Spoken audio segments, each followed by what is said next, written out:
Salut, c'est Laurent, c'est le replay. Aujourd'hui, on va s'amuser à réfléchir sur quelques chiffres. Attention, il va falloir me suivre. Mémorisez bien. VAP égale 1,2 milliard. Jusque-là, tout va bien. Le vrai chiffre d'affaires sur le tabac des buralistes est de 2,4 milliards d'euros. Donc, tabac pour les buralistes égale 2 milliards. Parce que si on compare maintenant les 2 milliards d'euros de tabac chez les buralistes en 2022 au 1,2 milliard de vape en 2023, on peut dire que le chiffre d'affaires total de la vape représente 58% de chiffre d'affaires tabac des buralistes. Vous avez bien entendu, la vape en France égale 58% du tabac chez les buralistes. C'est absolument énorme, colossal. Et je suis convaincu que la majeure partie des buralistes ne s'en rendent pas compte. Les buralistes font entre 15 et 25% seulement de part de marché vape en France. Les shops spécialisés font entre 55 et 60% et le reste va à Internet. Autrement dit, les 3000 boutiques spécialisées vendent 3 fois plus de vape que les 23 500 buralistes. Autrement dit, en 2023, les buralistes vont laisser 900 milliards d'euros de vape aux autres acteurs du marché. Au doigt mouillé, cela veut dire qu'ils vont perdre l'équivalent de 44% de leur chiffre d'affaires tabac réel. 44%, c'est énorme. Et le plus consternant dans tout ça, c'est que les 3 millions de vapoteurs en France sont tous d'anciens fumeurs qui autrefois consommaient exclusivement chez les buralistes. Et encore plus bête, la moitié des vapoteurs sont des vapofumeurs. Donc ils vont toujours chez les buralistes, mais la plupart achètent leur liquide ailleurs. Alors est-ce que tous les buralistes peuvent être aussi spécialisés que les boutiques? Oui et non, ça dépend de vos établissements. Pas tous. En revanche, si vous êtes en civette ou en tabac presse, vous pouvez devenir vape shop spécialisé. Même dans des villages, on a des exemples de belles réussites. Et puis qu'on ne me dise pas que sur les 23 500 buralistes, on n'a pas 3000 tabacs spécialisés en vape pour conquérir le marché. Il arrive un moment, il faut regarder les secteurs qui baissent et ceux qui montent. Les secteurs qui rémunèrent un peu et ceux qui marchent beaucoup. Il faut faire des choix.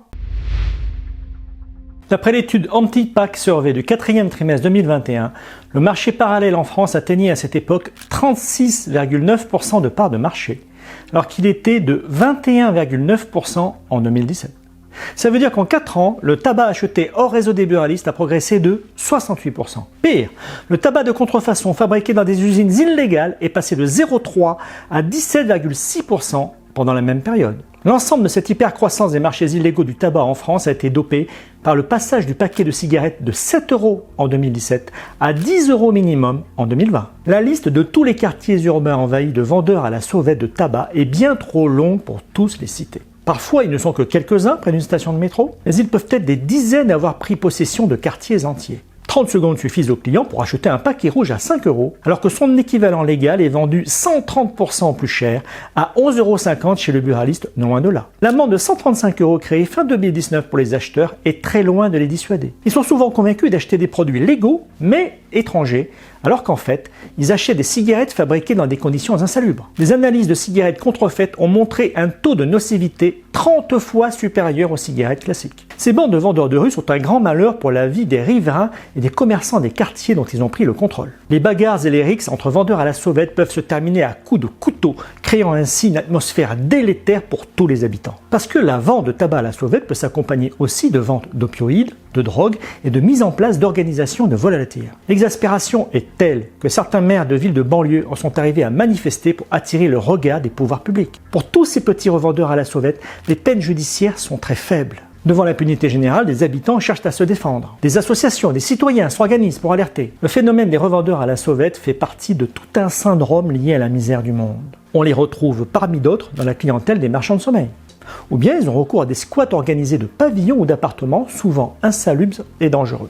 Ces vendeurs à la sauvette font partie de tout un milieu paupérisé, avec parfois des mineurs isolés, tour à tour, pickpocket, voleurs à la tire, cambrioleurs. Les buralistes qui dénoncent le phénomène depuis des années sont des lanceurs d'alerte pour un syndrome de délinquance qui dépasse très largement la simple revente de tabac illégal. Mais chez qui se fournissent ces revendeurs? Ils vendent le paquet de cigarettes contrefaites à 5 € dans la rue, mais il sort à 1 € des usines clandestines.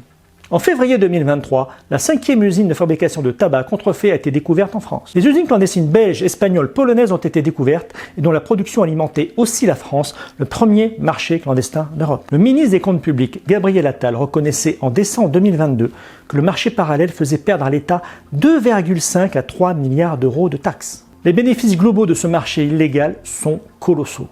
Le ministre Attal a dit: Le trafic de tabac n'a plus rien à envier aux méthodes des trafics de stupéfiants et finances de la grande criminalité. Nous y avons travaillé avec mon collègue Éric Dupond-Moretti. Nous voulons punir les trafiquants de tabac comme les trafiquants de stupéfiants. Il a également dit « Les réseaux mafieux qui étaient dans les stupéfiants se tournent maintenant vers le tabac.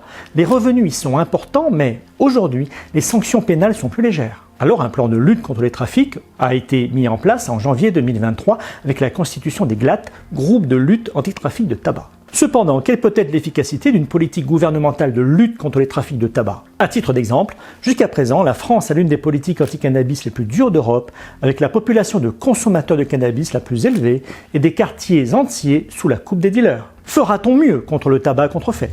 Les coffee shops en France ont connu une croissance importante ces dernières années.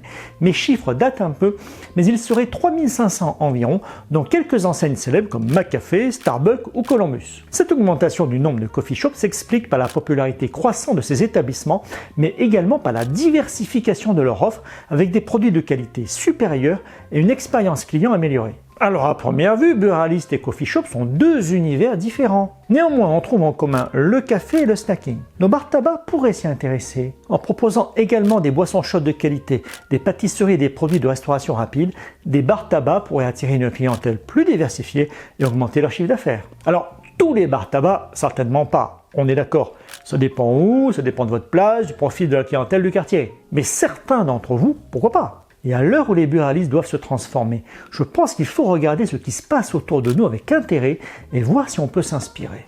Et moi, quand il y a de la marge, ça m'inspire.